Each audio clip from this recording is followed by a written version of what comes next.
Primeiramente, deixe eu lhe agradecer. Para mim, uma honra Prazer. recebê-lo aqui no nosso perfil. Eu acho que a gente passa de patamar em tê-lo aqui com a gente. O senhor abrilhanta enfim, o nosso trabalho. Senhor, eu vou já lhe passar a palavra, mas eu preciso contextualizar para as pessoas entenderem. Fica à vontade. Eu conheci o professor Álvaro, eu acho, se não me engano, em 2017, naquele tempo ainda que existiam os congressos presenciais. E minha esposa é pediatra, eu acompanhei ela num congresso. Eu sou médico de família e eu assisti 2 aulas com o professor Álvaro que eu fiquei encantado. Assim, foi amor à primeira vista. Uma aula o senhor falou sobre ensino da pediatria utilizando a literatura, né? E na outra aula o senhor falou sobre o afeto. E eu disse, minha nossa, pô, sei lá, foi como se... Eu acho que o senhor também estuda isso, o senhor vive isso, então o senhor tem esse poder de gerar essa empatia com a gente, essa conexão, mas a vontade que dá é de ficar do seu lado o tempo todo.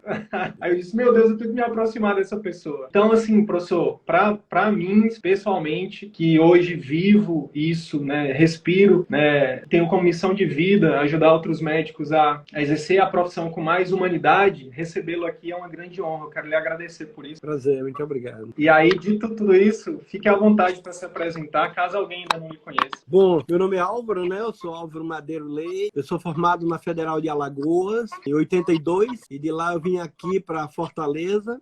Eu não conhecia ninguém, então eu morei no hospital durante 2 anos. Eu fiz residência em pediatria. Comecei minha vida profissional, fui ficando. Quando foi em 90, eu passei para professor da Faculdade de Medicina da Universidade Federal do Ceará. E de 94 a 2000, eu fiquei em São Paulo fazendo mestrado e doutorado. Coisas, então, relacionadas aí a esse campo das humanidades, em particular habilidades de comunicação, a gente pode ir falando ao longo do nosso bate-papo aqui hoje. Ótimo, ótimo. Acho que a gente pode ir falando a sua história e trazendo isso. Eu acho que vai ser massa. Não sei se você já fez isso antes. E aí, por que qual foi que aconteceu, professor, durante a sua jornada, que o senhor disse, não, é isso que eu quero seguir, é isso que eu quero estudar, é isso que... as habilidades de comunicação, a relação médico-paciente. Aconteceu alguma coisa? Tem alguma história pessoal? Teve algum professor, alguma pessoa que lhe inspirou? Eu esqueci de dizer que eu morei em 2 cidades do interior. Os meus 5 primeiros anos de vida, eu morei em uma cidade da zona agreste alagoana chamada Paulo Jacinto. Era uma cidade onde meus pais se conheceram. Meu pai era agente postal dos Correios, Palmeira dos Índios, que é a terra de Graciliano Ramos, e ele foi tirar as férias de um colega em Paulo Jacinto. Quando chegou lá, esse colega foi transferido e não voltou mais. Ele ficou lá, conheceu a minha mãe, casou, e quando eu tinha 5 anos, ele se muda para uma outra cidade. Eu acho que essa cidade tinha em torno de 8 mil habitantes, e ele se muda para uma cidade de 30 mil habitantes chamada União dos Palmares, que é famosa na nossa história porque é lá que tem a Serra da Barriga, que foi o Quilombo dos Palmares. E também tem um poeta relativamente famoso no Brasil, que é o Jorge de Lima. E aí eu estudo primário, ginasial. Quando é em 74, eu vou fazer o científico, hoje o ensino médio, né, em Maceió. E eu andei pensando muito nessas coisas nesses últimos anos. Eu, enfim, fiz concurso para professor titular, fiz 60 anos. Recentemente também perdi meu pai agora na Covid. Poxa. E já havia perdido minha mãe há 7 anos. Enfim, eu venho pensando muito nessa trajetória, digamos assim. Uma coisa que digamos assim, me chama atenção é que parece que eu saindo do interior, né, indo para uma cidade grande, né, como Maceió, né, comparado com o interior, e depois eu saindo de um colégio, né, indo para a universidade, eu achei aquilo muito grande, eu achei aquilo um mundo, eu acho que de alguma maneira fabuloso. Eu digo, não é possível, né, que isso exista. E isso era 77, né, o Brasil estava saindo, né, da fase mais dura, né, do AI-5, né, do regime militar, e eu comecei a entrar em contato com todo esse movimento, como se dissesse, olha, a universidade é um pensar sobre a sociedade, é um pensar sobre o mundo. Por mais que você se forme em economia, agronomia, contabilidade, engenharia, ser de nível superior exige, como você comentou na tua fala, um conjunto de responsabilidades, né, que devem ser assumidas. De alguma maneira, nós comandamos e assumimos postos-chave dentro da sociedade. Então, aquela universidade, mesmo a pequena, parecia muito grande para mim. E eu me agarrei naquilo. Então, eu estudei muita medicina, mas estudei muita antropologia, muita sociologia, sociologia, as chamadas ciências comportamentais, um pouco de psicologia. E eu tive realmente 2 ou 3 ou 4 professores, como se eles tivessem tirado de mim um véu e disse, aqui está o mundo, aproveite, né, da maneira como você quer. E um deles era um psiquiatra chamado Gilberto de Macedo, que desde cedo ele me disse, eu entendi, né, disse, Álvaro, a medicina é muito mais do que um saber sobre o corpo doente. A medicina, ela tem uma natureza de preocupação com as pessoas que ela extrapola tudo isso que a gente precisa aprender de anatomia, de histologia. Depois, Wilder, eu vim encontrar isso no Menino do Dedo Verde, no livro Menino do Dedo Verde. Quando o menino Tistu dá uma caminhada no hospital, encontra uma série de meninos, de pessoas doentes e volta para o Dr. Milmali, e o Dr. Milmali começa a conversar com ele e ele faz algumas perguntas para o Dr. Milmali e ele pergunta para o Dr. Milmali quando vê aquela menina triste, né? Ele pergunta, Dr. Milmali, será que existem pílulas de esperança? O que a medicina pode fazer contra um coração tão triste? Aí o Dr. Milmali, eu fiquei abismado com uma criança tão pequena, acaba de descobrir qual a primeira coisa que o médico deve saber. Então, desde cedo eu botei na minha cabeça que ser médico é representar a esperança para os que sofrem, para os que nos procuram. E que a gente não poderia, sob hipótese nenhuma,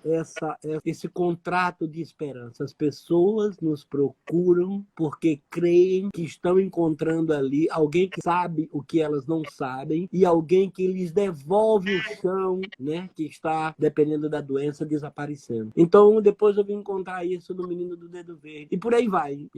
Eu confesso que eu tive muita sorte em encontrar, na fase inicial, digamos assim, uma versão muito humanística da profissão médica. Entendi. Professor, e o senhor traz isso, eu lembro de uma fala do Francisco Carrió, né, que é o autor do Entrevista Clínica, que ele fala sobre isso, né, que as pessoas elas buscam um médico, mas não apenas o cientista, né, o doutor, né, o doutor do saber, mas isso e também essa questão da compaixão, né, da esperança, do apoio, da amizade, né. E aí eu aproveito para lhe perguntar, né, a gente vai mesclar aqui um pouco da sua trajetória com algumas coisas que eu quero explorar também da sua perspectiva, que é onde o senhor acha, o que aconteceu para que esse contrato, né, fosse cada vez mais ele não fosse sendo tão cumprido à risca, sabe? A gente acabou estudando um pouquinho, principalmente olhando para trás. Eu só posso olhar para trás estudando, mas o senhor viveu isso. E o senhor viveu e estudou e continua vivendo e estudando. Então, acho que a sua perspectiva é muito valiosa. Na sua perspectiva, o que o senhor acha que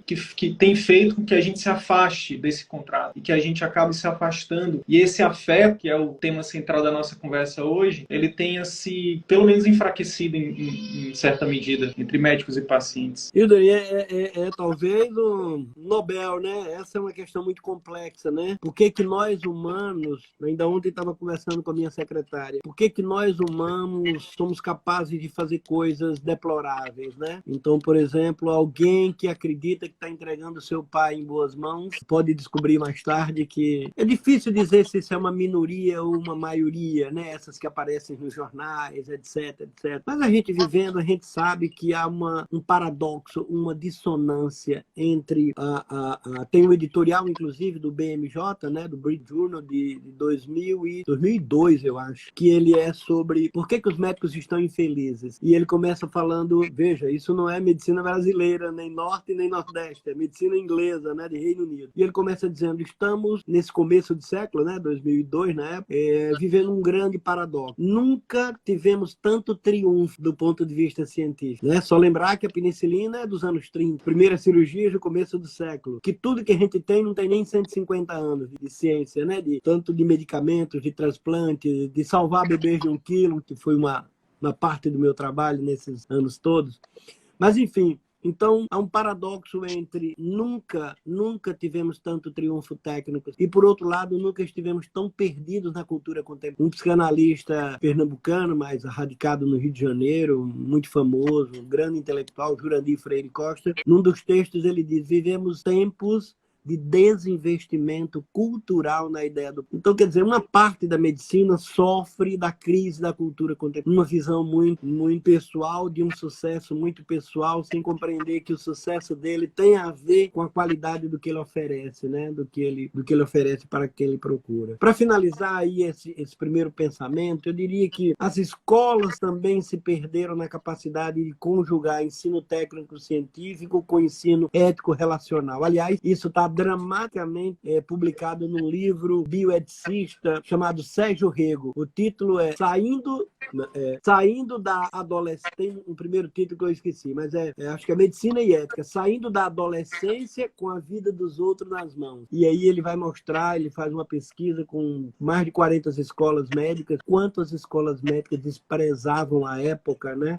O ensino das humanidades, o ensino da ética, o ensino das habilidades de comunicação. Então você termina não dando a oportunidade de muitos alunos perceberem isso que você começou logo no início aqui do nosso encontro. Compreendam a medicina pelas lentes mais profundas que vocês puderem. Medicina é antropologia. Medicina é medicina humana. Medicina trata da condição, trata do sofrimento. A medicina não pode estar descolada das ciências humanas, comportamento. Então você tem uma crise da cultura contemporânea, uma crise da escola médica, caminho do social que cada vez mais empurra algumas pessoas, né, que escolhem ou são empurradas para uma dimensão muito egocêntrica, muito narcisística, uma ideia de que eu posso ter sucesso mesmo me comportando, que mesmo não estudando, né, coisas que eu tenho obrigação de estudar. Então esse caldo termina realmente, que o sujeito termina a faculdade, termina a residência, e eu não sei hoje, mas eu posso te dizer com certeza que há 10 ou 15 anos atrás, ele era capaz de estudar 6 anos, 3, 4 ou 5 de residência médica e nunca ouvir a palavra habilidades de comunicação. Deixa eu liberar os comentários, eu vou perguntar isso aqui ao vivo para esses 30 colegas. Por favor, ok, vou acompanhando aqui. Quem aí de vocês teve a oportunidade de estudar ou de ouvir, como o professor falou, habilidade de comunicação na formação? E sabe o que é... Sabe que assim, o senhor está trazendo essa questão da formação, e é uma das coisas que virou uma... Enfim, que é um jargão que acaba que a gente repete aqui muito, que a gente... Que assim, o médico ele é muito colocado como vilão, né, professor? Pela mídia, que o médico isso, o médico aquilo. E assim, não é passando a mão na cabeça dos médicos, né? Acho que tem pessoas de boa índole e de má índole em todas as profissões, mas demonizar o médico, vilanizar o médico, tudo que acontece, eu também não acho justo. Passando pela formação como aluno, passando pela formação chegando até no mestrado, só não fui para o doutorado, e depois voltando para a academia e vendo também o outro lado, eu não posso também dizer que a formação tem sim um papel muito fundamental, um papel importante, né? Não é que determina, mas influencia muito, né? Então, a gente fala muito disso aqui, sabe, professor? Inclusive, muito do que a gente fala aqui são coisas que a formação ensina e que são essenciais para o médico. Não simplesmente a gente tem aqui o nosso foco, né, o nosso nicho de trabalho, tem a ver com marketing, tem a ver com gestão, tem a ver com ajudar médicos a terem sucesso no consultório em particular, mas isso aqui, quem me conhece mais próximo, e eu falo também de forma abertamente assim, que é só uma arma, né, só uma estratégia de, sabe aquele negócio de pegar e rachar o vidro, de ser uma estratégia que você consegue rachar o vidro para daqui a pouco esse vidro, da gente conseguir quebrar esse vidro, sabe? É uma estratégia que eu falo muito de forma abertamente. Daqui a 10 anos o meu sonho é que esse projeto que a gente criou aqui, ele deixe de existir, que o SUS, que a formação, que os médicos por si só lutem para que em qualquer lugar que se trabalhe, o médico não perca a autonomia, poder exercer a profissão como ele realmente, como o paciente precisa, né? Mas quando a gente olha, professor, por exemplo, para o mercado médico, onde o médico hoje atua, a maior parte, serviço público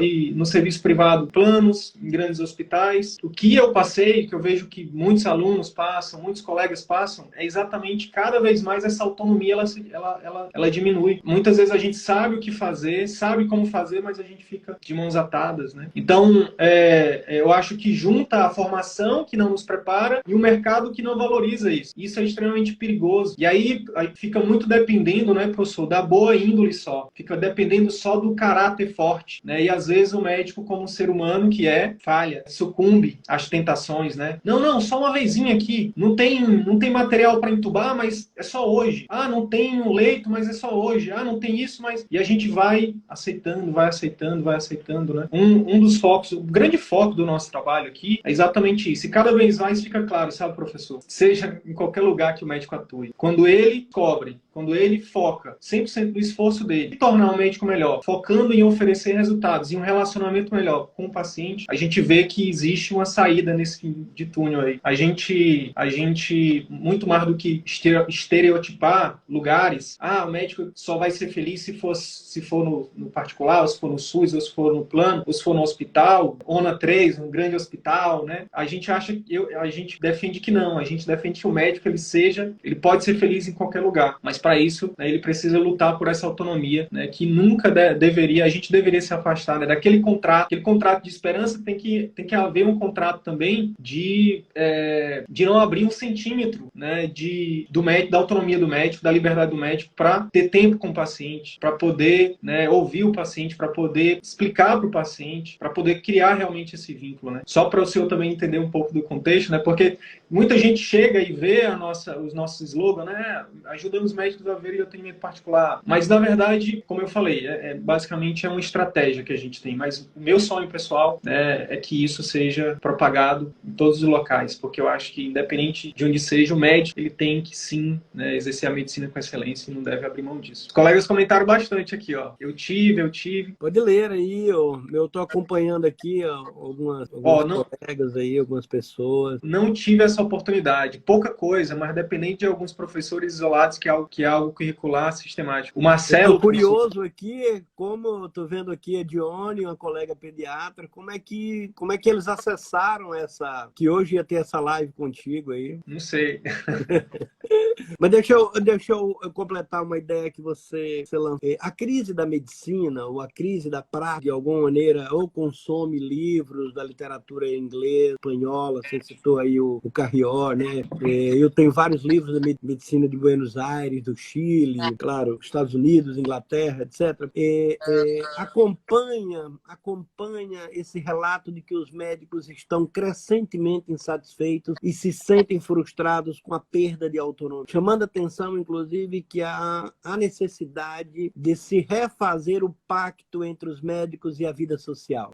Os médicos estão sistematicamente insatisfeitos, seja pela sobrecarga de trabalho, como você comentou, pela baixa remuneração, numa sociedade de massas, né, como a nossa, 200 milhões de habitantes, uma quantidade enorme de escolas médicas, os médicos tendo, né, no setor público uma parte, né, da sua sobrevivência, e aí conjugar, né, realização profissional com se autossustentar, sustentar a sua família, né, se realizar pelo trabalho, isso tem produzido muitas demandas, né, e muitos médicos não sabem equacionar isso. Algumas vezes, você acha que citou fez essa mesma observação que eu vou fazer de outra maneira, algumas vezes dá a impressão, né, que o sujeito que ralou tanto para ser médico, 6 anos, 3, 4, 5 anos de residência, que ele não cuida do CRM dele. Ele de alguma maneira, ele baixa tanto a guarda que ele se expõe, né, a ponto de ele mesmo se autopunir. Quer dizer, se ele já não considera o outro, né, a ideia da alteridade, né, de que a medicina não se encerra no médico, ela só se efetiva, né,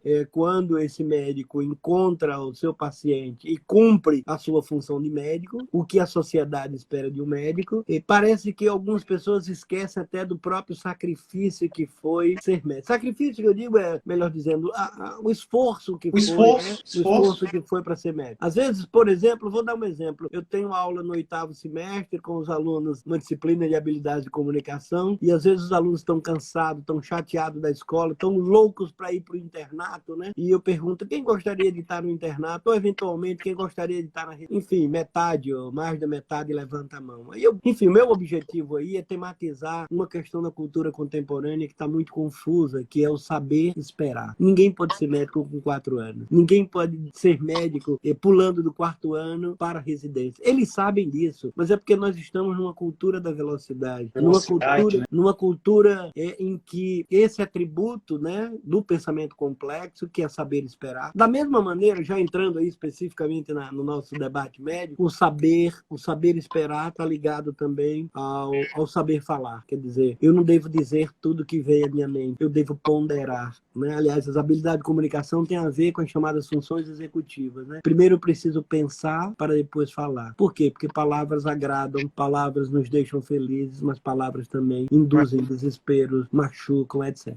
Aliás, isso não é uma ideia, não é uma ideia minha, claro. Isso vem da neurociência, mas vem também da literatura. O imortal, eu vi neste instante apareceu alguém do Rio Grande do Sul aí, sim. O imortal Moacir Scliar havia escrito, né, num dos textos dele, o médico deveria ser igual ao escritor. Deveria ser muito cioso com as palavras que profere. Deveria ser muito cuidadoso com as palavras. E eu encontrei isso numa seção de uma revista americana, o Annals, né? Annals of Internal Medicine, que é uma seção que ele tem. A gente aportuguesou, ela é só palavras. A gente botou palavras e gestos que fazem a diferença. Então, é um dos meus slides centrais quando a gente vai discutir qualquer coisa em medicina é cuidado, saiba pensar, saiba falar, porque você tem... Aí, se a gente quiser ir para a filosofia, tem uma das virtudes da filosofia que é a prudência. E a prudência exige o pensamento crítico, o pensamento silencioso, o pensamento cuidadoso. Enfim, a gente está traçando um mapa, o médico deveria expandir a sua base de conhecimento. Além de bioquímica, fisiologia, ele deveria também estudar mais as ciências humanas, as ciências comportamentais, a própria sociedade, para que ele não abra mão do projeto dele de ser médico. E eu gostaria já de falar sobre o projeto de ser médico. Pode falar, por favor. Então eu vou te trazer 2 conceitos. Estamos no campo literário, né? Tem um livro muito denso, mas que eu gosto muito. Eu já vou dizer o nome do livro, mas que tem um personagem, porque várias pessoas aí vão descobrir o livro. Tem um personagem que é um neurocirurgião chamado Tomás. E Tomás, ele tinha escolhido a profissão médica, né? Por o que ele chamou lá de um desejo profundo. Inclusive, ele vai dizer que prefere separar ou compreender as pessoas em função dos seus desejos profundos. Muito mais do que cálculos, muito mais do que... Muito bem. E Tomás, aí me permitam aí os que sabem falar alemão, a expressão que o autor usa é uma expressão em alemão que diz, que é assim, es muss sein, que significa que Tomás tinha que ser médico, era uma questão vital para ele ser médico. É como se perguntasse para nós dois se a gente faria outra coisa ou se nós estaríamos tão felizes fazendo outra coisa como estamos fazendo mesmo. Dificilmente uma pessoa ou tem talento ou a decisão de ser médico foi tomada por um desejo profundo, esmusai. Então, essa é a primeira questão. Não basta ter saber cognitivo para passar na prova de vestibular, que automaticamente está garantido que a pessoa vai ser um bom médico. Bom médico tem a ver com esses desejos profundos, tem a ver com uma capacidade de doar-se. Você falou aí na instante na palavra compaixão, daqui a pouco eu vou falar por empatia. Novamente, compaixão está nesse livro já vou dizer então o nome do livro, chama-se A Insustentável Leveza do Ser, do Milan. E o Milan Kundera faz uma reflexão sobre o conceito de compaixão que você falou. E ele vai dizer que a compaixão existe em várias línguas, mas nas línguas latinas, compaixão quer dizer que não se pode olhar para o outro com o coração frio. Então, quer dizer, um médico não pode existir uma dose de compaixão. E um médico também não pode existir, eu vou já comentar, sem uma das palavras-chave da medicina que eu gostaria de desenvolver aqui, que é a empatia. Sem a empatia, não existe vida humana, na verdade. E uma profissão tão radicalmente humana como a medicina, aí é que não existe. É isso. Sabia que hoje de manhã a gente falou sobre empatia com o Marcelo, que o Marcelo ele é professor da Unicamp e é doutor em empatia. Acho que eu li a tese dele, não sei se é Marcelo, mas a tese de doutorado dele foi sobre empatia, não? Isso. Tese de doutorado dele, Marcelo Scheller. Tá ao vivo aqui. Ele tá aqui, deixa eu liberar aqui os comentários. Eu acho que ele tá aqui. Quando eu fui pesquisar sobre o afeto, professor, o afeto, um sinônimo de afeto é afeição, e um sinônimo de afeição é empatia, não é? Agora, a pergunta que eu quero lhe fazer é o seguinte, professor Álvaro Madeiro Leite, é possível, é certo haver afeto entre médicos e pacientes? e pacientes é uma pergunta meio óbvia, mas que não necessariamente é algo que é tão óbvio para muita gente. E a segunda é, se é possível, como resgatar esse afeto? Como que o médico hoje, seja que inicie carreira, ou seja o médico que não teve a oportunidade de estudar sobre isso, de ter o senhor como professor, né, ou o Marcelo como professor, e gostaria de... Eu lembro agora, não sei se Marcelo, não me lembro se Marcelo está aí, um prazer, Marcelo. Eu não lembro se ele citou nas referências dele, mas há alguns anos, uma colega de Itajaí, Univale, fez uma tese chamada Medicina Baseada em Afetividade. Se você botar com esse título, ela está disponível no Google. E ela utilizou o conceito de alegria. Quer dizer, o conceito de Spinoza de afeto está ligado à potência de viver, né? Quando você se acorda de manhã e diz, puxa, eu sou médico. Quando você termina de tomar banho, café e pega o carro para ir para o trabalho e você diz, caramba, eu sou médico. Foi isso que eu escolhi, é isso que eu quero ser. Essa medicina baseada em afetividade, né, vai trabalhar com esse conceito do Spinoza, esse conceito de potência, que ele também tirou do Nietzsche, né? Esse conceito de nós não deveríamos estar à frente de alguém para sair triste, nós deveríamos produzir alegria. Então, quer dizer, quando eu atendo uma pessoa, né, tendo com as habilidades de comunicação humana que você comentou, eu me sinto bem e essa pessoa se sente bem. É como se, a partir daquele momento, daquele encontro, nós dois fomos afetados por um respeito mútuo e por uma dinâmica do encontro que produz alegria. Alegria, nós podemos ver por várias maneiras. Uma delas, a alegria de identificar o que o paciente teve. Para o paciente, uma alegria de saber se estar consultando um médico de qualidade que lhe identificou o seu problema. Uma alegria até mesmo porque estamos vivos. Agora, no momento que tem mais de 400 pessoas que foram embora, é uma dádiva, uma alegria estar vivo a cada minuto. Então, quer dizer, se você me perguntarem como que se produz um homem alegre, eu vou te responder com uma citação de um livro de um autor francês. Eu vou ler aqui porque eu acho que é uma coisa muito interessante. O livro chama-se, a tradução do francês ficou A Irresponsabilidade Médica, do Philippe Meyer. Mas ele vai dizer o seguinte, eu vou ler o trecho para a gente pegar o ponto que você comentou. Do cansaço das noites de plano, a felicidade dos presságios de progresso, da alegria intensa das terapêuticas bem-sucedidas, a angústia do fracasso, da miséria à glória dos corpos e das almas, do trocarte ao catigute, um apaixonado por medicina. Venerei meus mestres. Eu fazer o primeiro parênteses, veja a ideia do modelo. Todos nós temos um modelo. Não é?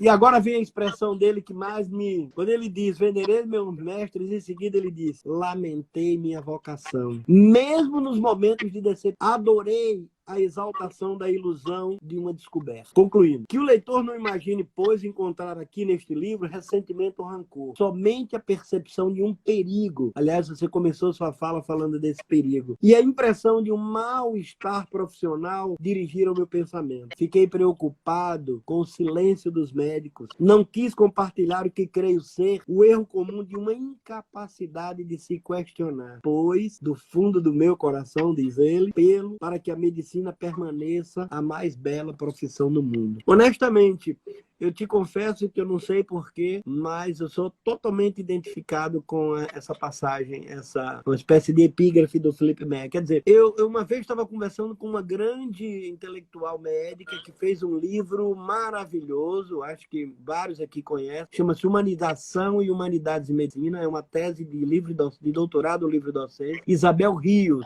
Quando eu li isso para ela, uma vez que ela veio aqui, ela disse, eu quase larguei a medicina. E a Isabel, ainda não sei, né? Isso faz uns 6, 7 anos que a gente se encontrou aqui no simpósio, a coordenadora do projeto de humanização médica na USP, na Universidade de São Paulo, na medicina da USP, né? Nem sempre, né, a gente tem uma linha reta, né, na medicina. Tem horas que a gente fica abalado, as forças do lado de fora nos abalam muito, né? E eu queria fazer uma homenagem para concluir esse raciocínio.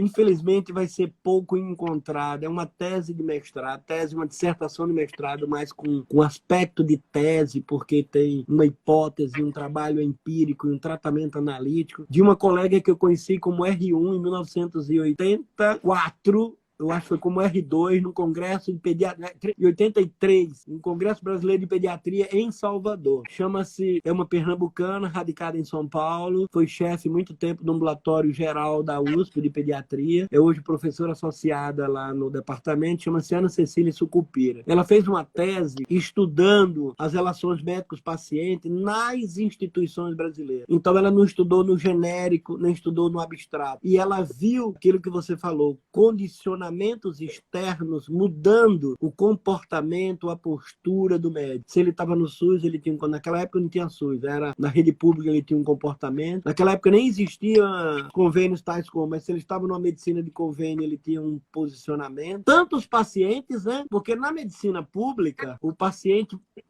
quase não... Antigamente, né? Estamos falando a tese dela é de 80, 81. Nós estamos falando de um paciente que naquela época não reconhecia que tinha direito. Então, se eu não tenho direito, eu encontro um médico no setor público que não reconhece direito, isso demanda um tipo de relação médico-paciente completamente diferente do convênio, aonde o cara marca por horário, é atendido um de cada vez e o médico reconhece no paciente o direito àquele convênio. E na clínica particular. E aí ela viu que as relações médicos-pacientes tem a ver com isso. Ainda que eu ache, só para efeito de polêmica, que há uma certa historicidade e atemporalidade na relação. Ou seja, um médico não deveria, em qualquer situação que ele esteja, desrespeitar o paciente. Deixa eu só finalizar. O que significa desrespeitar? Tem uma publicação, acho que ou é da Academic Medicine ou da American Education. É o seguinte, as 33 escolas do Reino Unido, professores se reuniram, os professores dessa escola, e foram discutir sobre o que ensinar para as novas gerações. E eles fizeram uma espécie de roda. Tem que ensinar medicina baseada em evidência, tem que ensinar ética, tem que ensinar fisiologia, blá, blá, blá, blá. Olha, o que estava no centro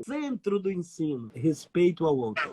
Porque sem respeito, nada. Então, veja, quando médicos e pacientes se encontram em ambiente de desrespeito, provavelmente isso não vai produzir potência, isso não vai produzir absolutamente nada que não seja uma coisa deplorável. Né? Esse trecho maravilhoso, esse trecho que o senhor leu, e essa questão da potência de Spinoza que o senhor traz, sabia que uma das coisas que fez com que eu guinasse a minha vida foi um vídeo do professor Clóvis de Barros Filho, que ele fala disso. Ele fala de cada... Euforicamente, né? Isso. Ele falou da primeira vez que ele falou em público e tal.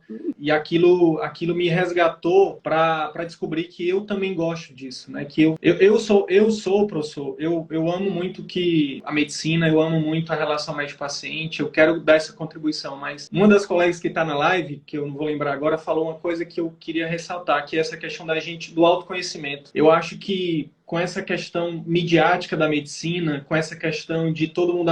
No Nordeste, eu sou do Nordeste, tá, professor? Eu sou do Piauí. E na minha cidade, passar em medicina, você é popstar. Cria-se uma cultura de que medicina é sucesso, que medicina você vai ficar rico e não sei o quê. E eu acho que muita gente vem para medicina sem descobrir essa potência. E eu acho que isso é lastimável, que isso é muito triste. Né? Um outro professor meu, que esse talvez eu conheça, talvez não, mas chama Murilo Gun. Ele fala que o RH do universo teve algum problema, porque tem muita gente fazendo o que não gosta em lugares errados e deixando de fazer o que ele ama e o que ele faria muito melhor em outros lugares, né? Então, eu acho que o Clóvis de Barros, quem não viu quem é mais digital e quiser começar a explorar essa questão da potência de Spinoza para depois ir para a leitura, esse vídeo do professor Clóvis de Barros Filhos é maravilhoso, porque ele fala disso. É você fazer o que você faz de graça, você não sente sede, você não sente fome, você passaria o tempo. Eu acho que cada médico, quando ele descobre isso, fazer isso, assim como eu hoje, nesse momento,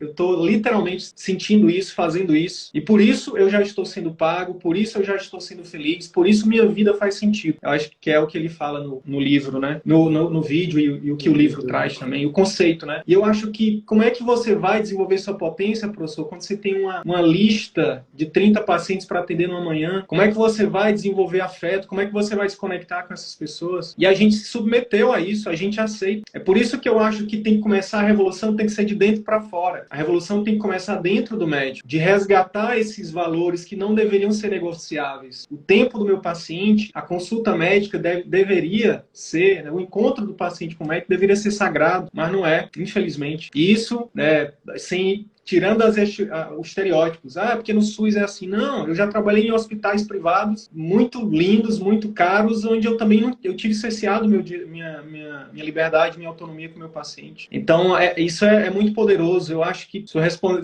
é interessante que o senhor responde trazendo mais reflexões, né? Eu queria falar sobre essa questão do Clóvis de Barros Filho que eu falei.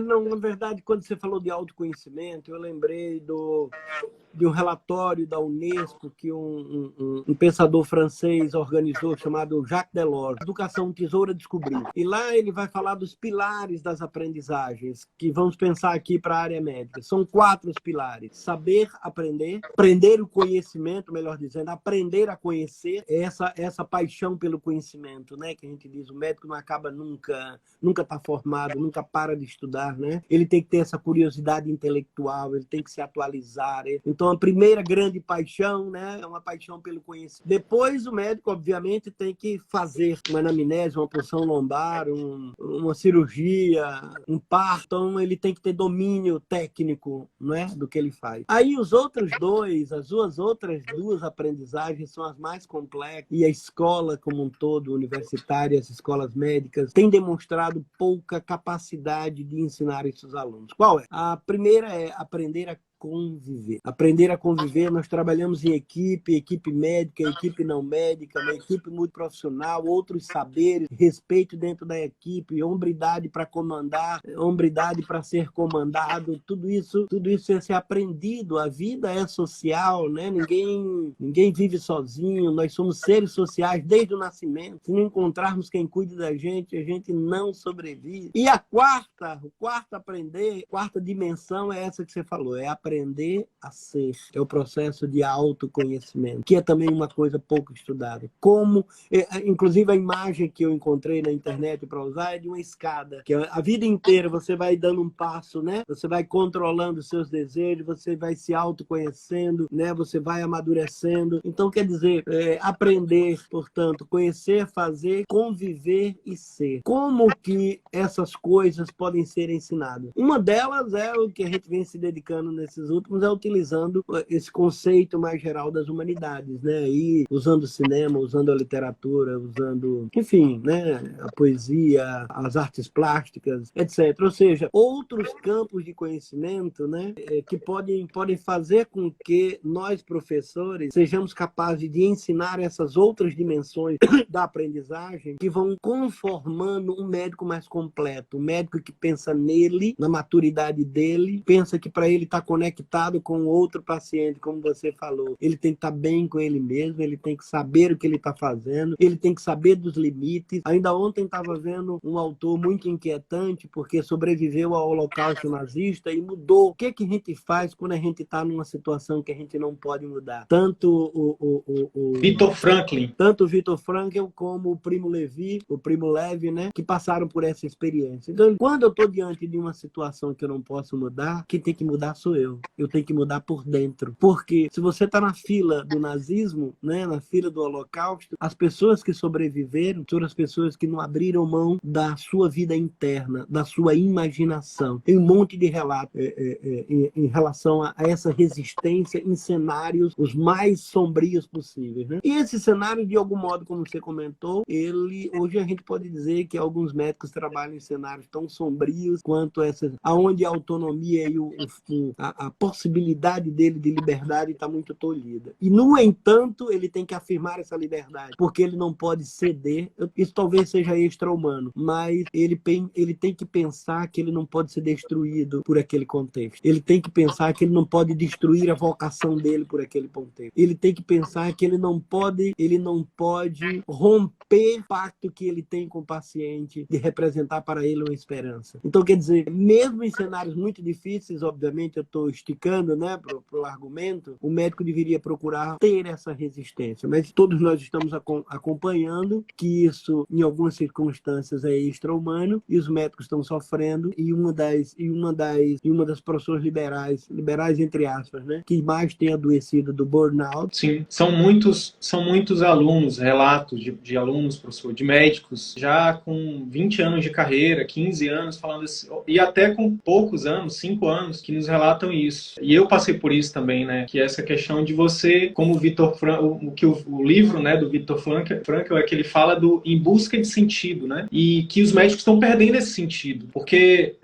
perde esse norte, né, professor? E eu acho que o exercício tem que ser esse, buscar olhar para dentro. O que realmente faz sentido para você, né? E o que realmente, dentro da medicina, onde que você tem que focar, quais são os seus valores negociáveis. E aí eu acho que revisitar, quando o senhor traz a ética, é basicamente lembrar dos pilares da medicina, né? Da boa medicina, de não abrir mão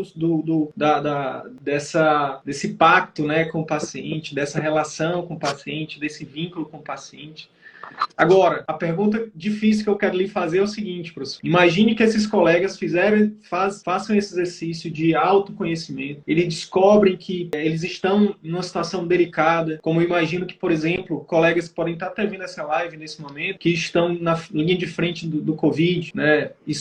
Não só se expondo, mas eu imagino que expondo também a família, mas fica numa sinuca de bico, né, trazendo para o popular, entre se eu não for, eu estou abrindo mão da minha profissão, da minha vocação, e se eu for, eu estou me expondo, estou expondo, né, a minha família. Então, isso é só um dos exemplos, mas outro exemplo é a questão do atendimento por volume, atendimento rápido, que muitas vezes os colegas se colocaram, né? Muitas vezes por falta de experiência, por falta de conhecimento, muitas vezes por vários fatores. Como sair disso? Como que quem está nessa situação, qual seria a luz que o senhor traria para esses colegas, na sua perspectiva de como sair disso e ressignificar e realmente sair dessa escuridão, digamos assim, né? Porque quando ela está querendo desistir da medicina, ela não está enxergando, né? Ela está com um véu ali na frente dela. Como é que a gente tiraria esse véu, professor? Questão dificílima, viu?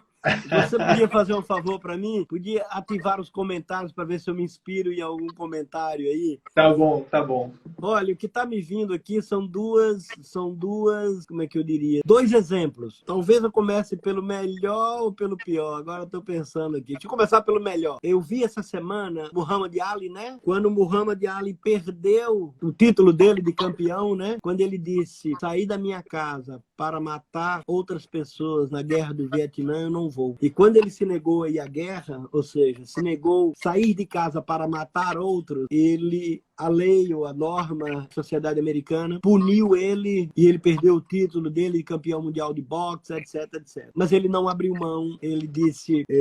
Você falou dos médicos aí, me permitam fazer essa comparação, né? O sujeito que vai para a guerra, ele tá indo para a guerra em nome da nação, né? É como se meu filho fosse para a guerra, eventualmente matar e morrer na guerra em nome da nação, né? Há uma abstração aí, quem é a nação, em que ele, por ser um brasileiro e ter determinada idade, ele poderia ir para uma guerra se o Brasil entrar em qualquer guerra. É isso, né? Ou ele poderia se negar e ser preso e perder os seus direitos políticos e não ser contratado pelo setor público, etc, etc. Então o médico tem um pouco isso, né? Tem plantão dia de Natal, alguém tem que dar. Eu comparo ao restaurante. Se eu vou ao restaurante no dia de ano, eu não quero que o cara bote mais sal na minha comida porque ele queria estar no meu lugar e não servindo a mim. Um dia desse precisei de gasolina 3 horas da manhã, enlouqueci de felicidade quando encontrei alguém que olhou para mim: você está precisando de gasolina? Vem aqui que eu boto gasolina para você. Quando ele podia estar dormindo. Então, quer dizer, a ideia de, não sei se o nome é esse, mas enfim, de uma responsabilidade, um sacrifício, vamos admitir assim, profissional, qualquer profissão tem. Eu não quero lembrar episódios antigos da imprensa, não. Vou contar só o final. Em Belém, em Manaus, em São Paulo, em Porto Alegre, em Fortaleza, os garis pararem de trabalhar durante 5 dias, ninguém anda na cidade. Então não tem profissão mais importante do que a outra. Numa sociedade, todos são importantes, cada um cumprindo, para usar a expressão que nossos professores usam, uma rede de vasos comunicantes, tudo se comunica, né? Tudo se comunica. Então essa é a primeira ideia, né? É duro dar plantão dia de Natal, de Ano Novo. Um dia meu filho teve uma otite média às 2 da manhã do dia de ano, e eu fui no hospital e a médica acordou e examinou e perguntou o nome dele. Alguém tem que dar plantão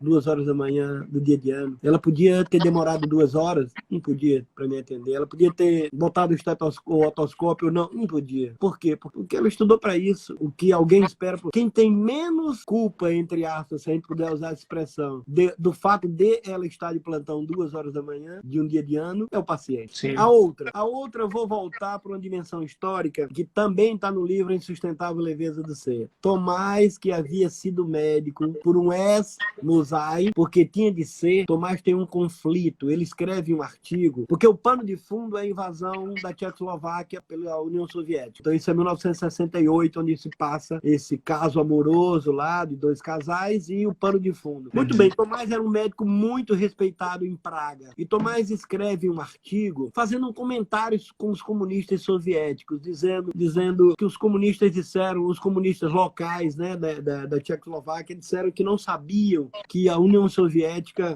tinha passado pela ditadura stalinista, né?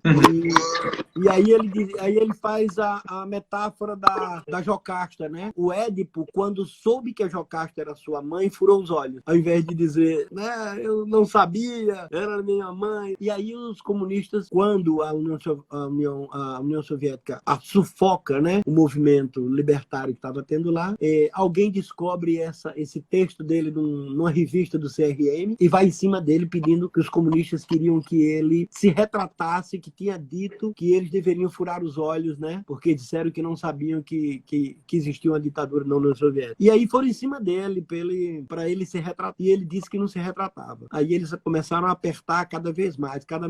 E disse, vocês querem saber uma coisa? Vocês estão atrás de mim porque eu sou um médico importante. E vocês querem me humilhar, né, e dar exemplo aos demais, pedindo para eu me retratar. Pois eu não vou, não. Eu vou deixar de ser médico. E ele vai ser limpador de vidraças na Praga.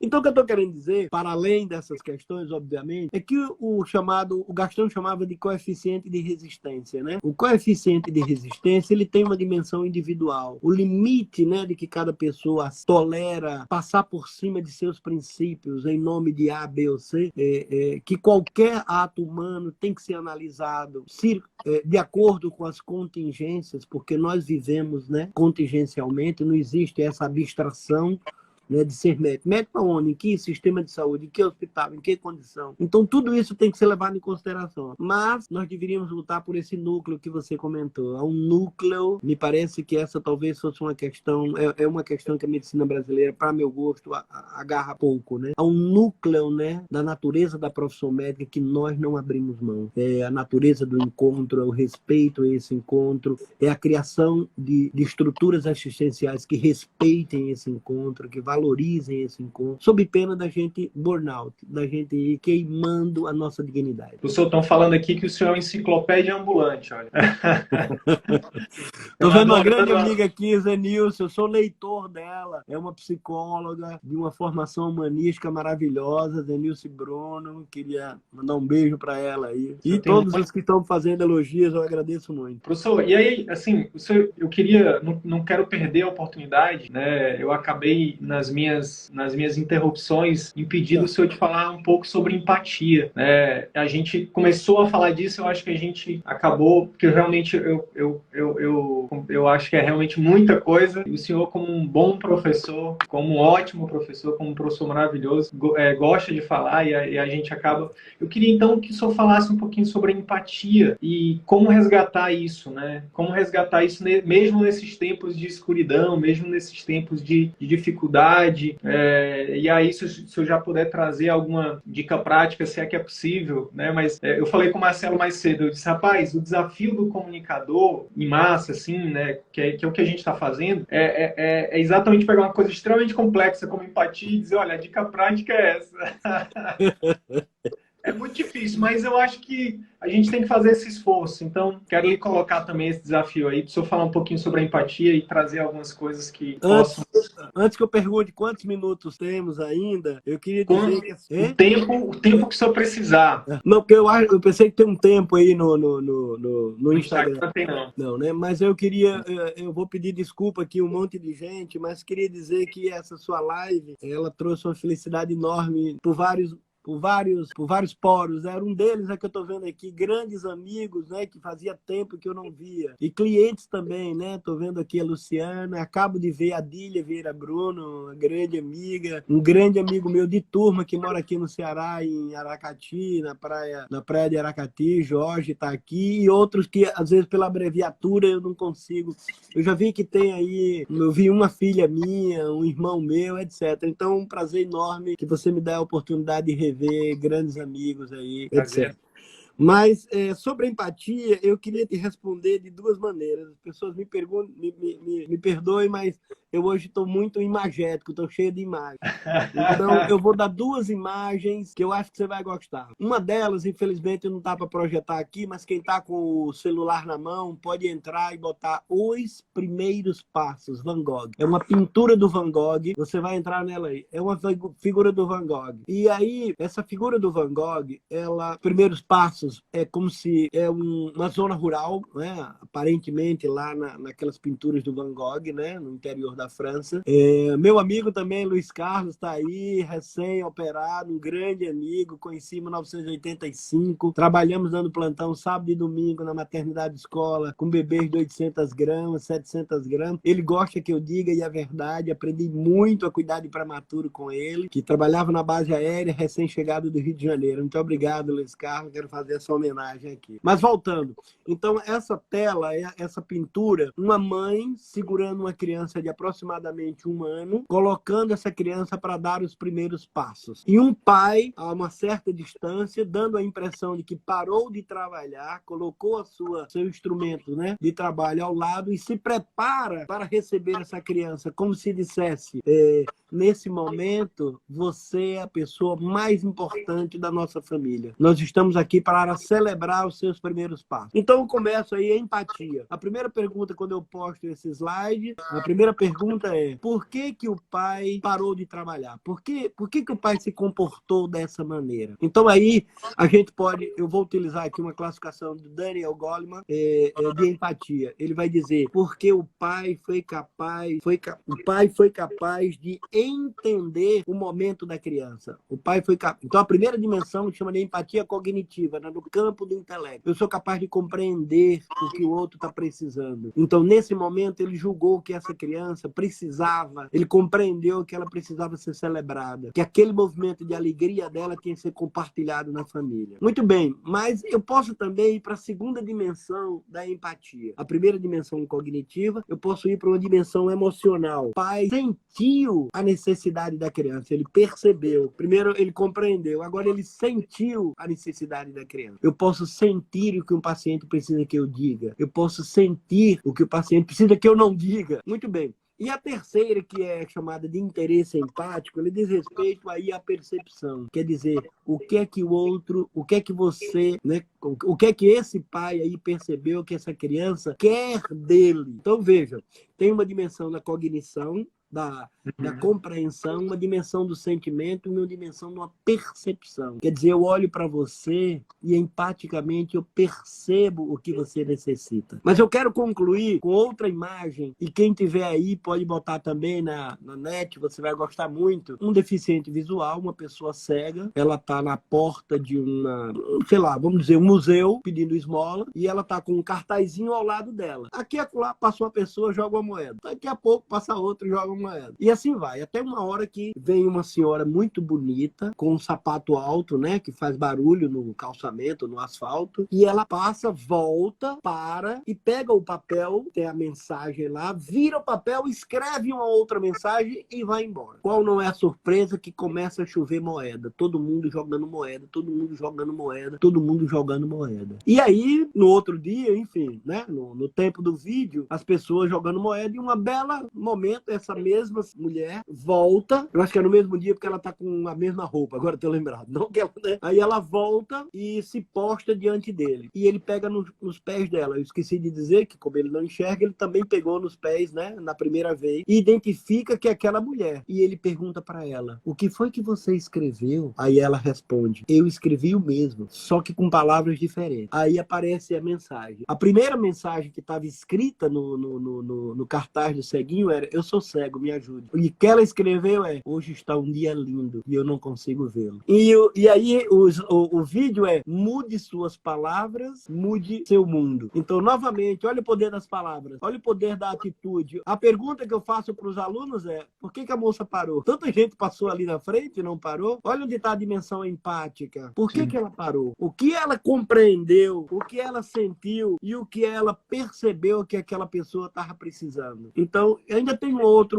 outro exemplo de empatia, mas é uma foto, não há necessidade agora. Mas então, veja que a empatia, né, tá ligada a essa capacidade humana, né, de compreender, de sentir e de perceber. O Goleman lá na frente vai dizer: a empatia é uma viagem ao sentimento do outro, que é uma coisa fácil de falar, né, mas eu teria aqui uma quantidade enorme de exemplos de médicos muito bem formados e técnica e humanamente bem formados, mas que aqui e acolá deslizam na empatia. Porque aqui e acolá todos nós somos autocentrados. Então, essa semana eu estava numa sessão clínica e uma colega da psicologia disse uma expressão assim, banal, como quem está conversando com a gente aqui, e foi uma das coisas mais lindas. Ela disse, naquele instante, qual era aquele instante que o médico estava conversando com o paciente, né? Ele podia pensar o que aquela paciente estava precisando saber. Olha,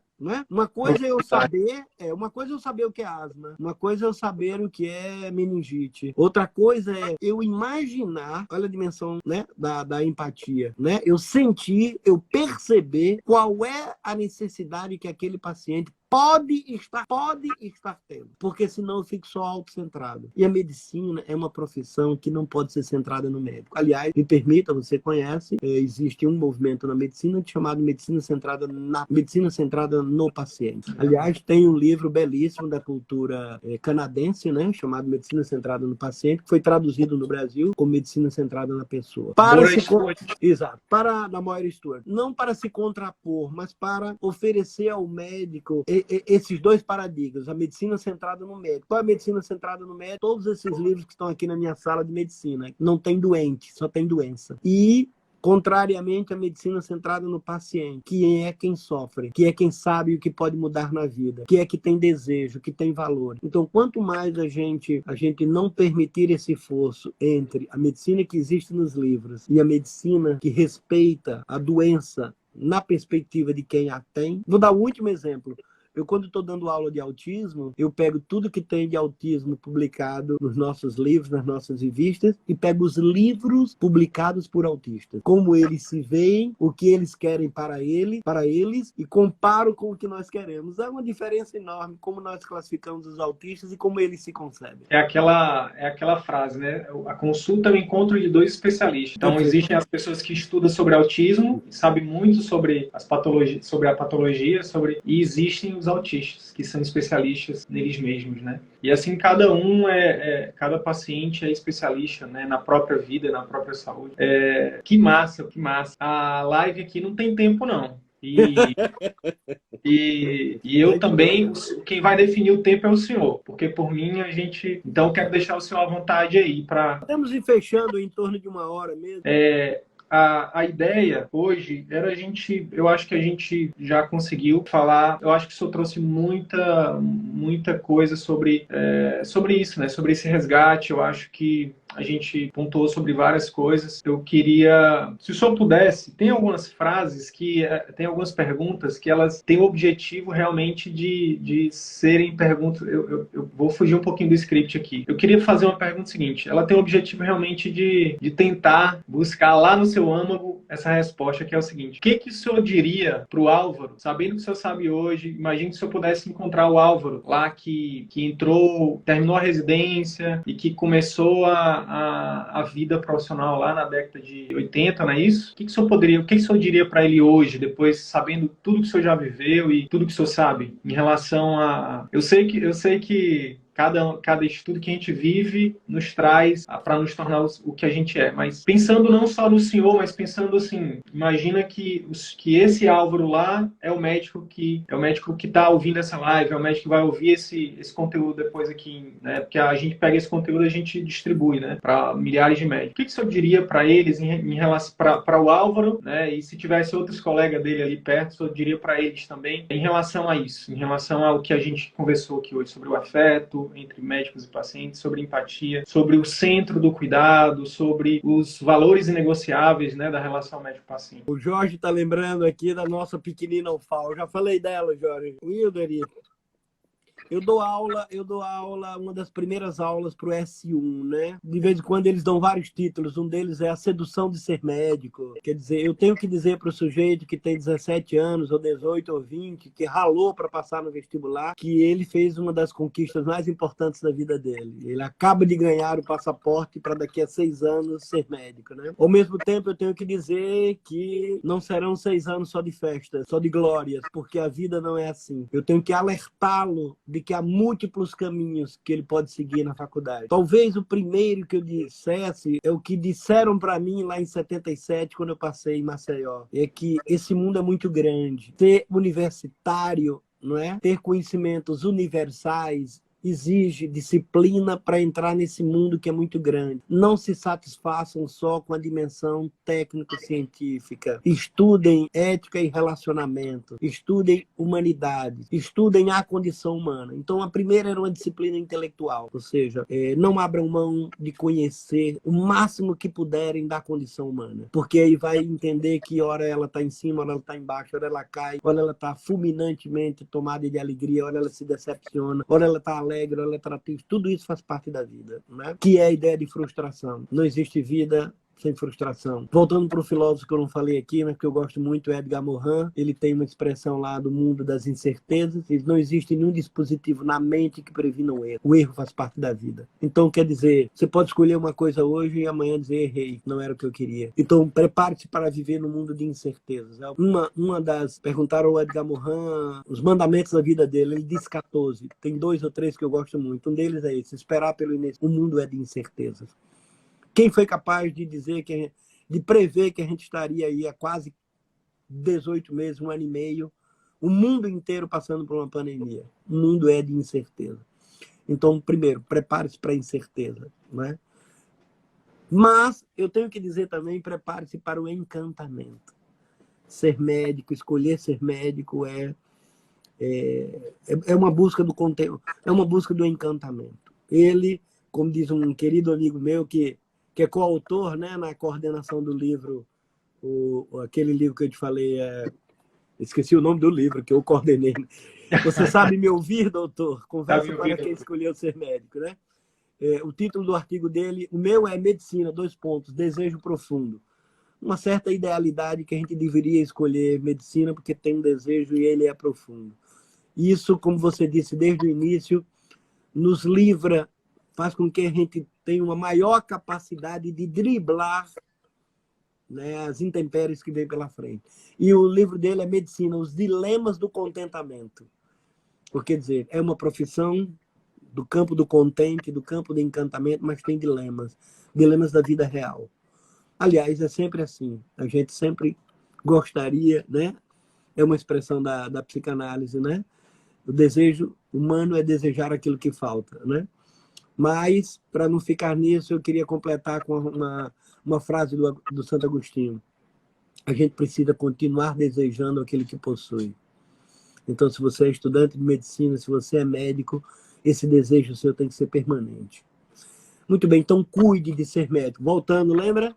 Aprender a conhecer, aprender a fazer, aprender a conviver. Não abra mão de descobrir nas suas entranhas que bicho existe, né? Essas nossas dúvidas, quem sou eu, por que eu estou fazendo isso e não aquilo, por que eu não faço aquilo, por que se eu fizer eu deixo de ser eu mesmo, por que eu não abro mão, voltando ao sentido da vida do Frankl, né? Porque se eu não tiver mais um sentido, se eu não tiver mais uma ética, eu vou entrar no vale todo, não é? Ou seja, qualquer pessoa pode fazer qualquer coisa em função dos seus constrangimentos. A gente pode compreender, aliás, é outro ensinamento de Edgar Morin. A universidade deveria ensinar a compreensão humana. E ele dá o exemplo. Eu posso compreender uma mente terrorista. Compreender não é justificar. Compreender é juntar tudo que eu puder para compreender as razões daquele comportamento. Então, aprender sobre compreensão, alargar a sua compreensão humana. Então, dito, não sei se já nem lembro mais assim o que você queria especificamente, mas para dizer para os alunos, eu falaria de uma disciplina intelectual, do conhecimento, de não arredar pé dos seus valores, de cada vez mais cultivá-los e em busca, aí cada pessoa encontra a sua dimensão espiritual, religiosa, filosófica, né, para, para... Aí eu acho que é uma expressão do menino lá, do que você falou, do Clóvis, Clóvis, alguma coisa como para não se perder de si mesmo. para não se perder. Você não pode se perder de si mesmo. Então, o aprender a ser. E que a medicina é uma profissão, agora é difícil dizer assim, né? Porque, enfim, mas eu diria que eu tenho um texto, é uma aula que eu digo que é um dos mais belos empreendimentos humanos. Tem vários empreendimentos humanos que você pode se dedicar na vida. Um deles é ser médico. Por N motivos. Tem motivos pessoais, motivos sociais, motivos religiosos, seja qual o motivo for. Mas o sujeito não pode acordar e dizer que não quer ser médico e continuar sendo. Aliás, para finalizar, a minha amiga Ana Cecília, não sei se ela está aí, mas em 1992, nós nos encontramos num carnaval em Olinda. E nesse carnaval em Olinda, ela me levou para conhecer os amigos dela. E eu não lembro agora o nome do sujeito, ele era médico, usava o cabelo, né, Jadir? Usava o cabelo mais ou menos aqui, quase chegando como é o nome aqui, na fosseta sacro-coxígea, cabeludão. E aí ela perguntou, por que tu deixou de ser médico?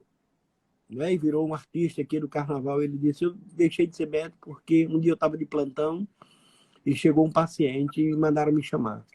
Quando eu me levantei da cama, eu levantei com raiva para ir atender o paciente. Aí eu disse, eu não posso ser médico com raiva. Eu não posso ser médico com raiva dos pacientes. Então, eu acho que nós, agora, para finalizar, honestamente, é do fundo do meu coração, eu vou dizer isso, eu sei que é uma expressão dura, eu quero que todos entendam, mas nós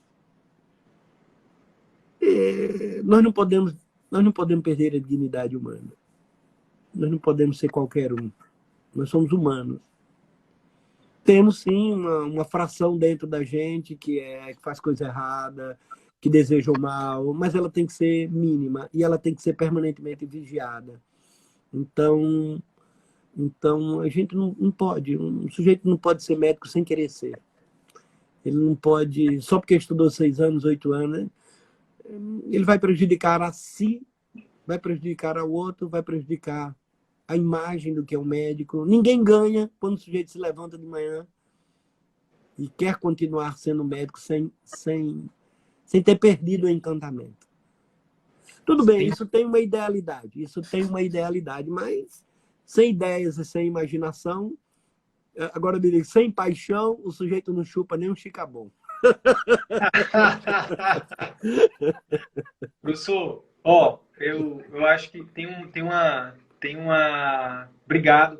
Tem uma mensagem aqui do Gilberto, para o senhor. Gilberto? Qual Gilberto? Gilberto Carvalho aqui, ó. Doutor Álvaro, patrono da minha turma, inspiração para várias gerações de médicos e hoje Obrigado, tenho a Gilberto, sorte sei quem é. de tê-lo como pediatra dos meus filhos. Então, professor, poxa, obrigado. Eu que agradeço. Gratidão, de verdade. Vou deixar o convite em aberto aqui para a gente fazer mais lives É um como prazer, será um prazer. para a gente... o senhor que é como foi dito aqui, eu acho que o senhor, quando o senhor fala, quando o senhor se pronuncia, é como se fosse música para os nossos ouvidos, para pessoas que se conectam com o senhor, com seus valores, com o que o senhor acredita, né? Então, quero deixar aqui o espaço, o CVM. A Milena está aí, a Midual é Milena. Milena, querida. Obrigado. Aula. Muito obrigado, gente. Eu fico muito feliz aí. A Natália, professor, é minha aluna também e disse que foi sua aluna, Natália Valente. Ela é acupunturista. Ela faz o que hoje? Acupunturiatra Ah, na e, paz. e algologista, médica da dor Pronto. e acupunturiatra. Que bom, que bom. E Luciana.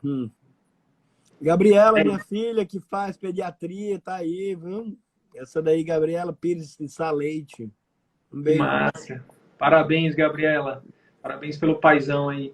Professor, gratidão. Que Deus lhe abençoe com muito mais saúde. Sinto muito pela sua perda agora. Né? Obrigado. Espero que Deus conforte vocês aí nesse momento. E espero que o senhor viva por muitos anos com saúde, Todos nós. seu brilho, o senhor brilha, você é um ser humano de luz, que onde passa, brilha, que o senhor continue brilhando e que o senhor possa... espero que esse conteúdo aqui, que acho que é uma das coisas que faz parte da minha missão, que é, por exemplo, faço isso com a maior alegria de compartilhar essa live aqui com o maior número de colegas. A gente tem, só para o senhor ter uma ideia, pessoas que nos seguem, mais ou menos 20 mil médicos. E os nossos conteúdos atingem, né, que a gente usa as ferramentas de marketing digital, em torno de 500 mil. A gente já passou na frente dos 500 mil médicos. Puxa. Então, assim, a gente tem um alcance muito grande. Para mim, você não sabe a alegria que vai ser compartilhar essa live aqui com esses médicos. Porque o senhor é luz. E o senhor vai levar luz para onde muitas pessoas estão na escuridão. E isso me deixa muito feliz e emocionado. E obrigado por isso.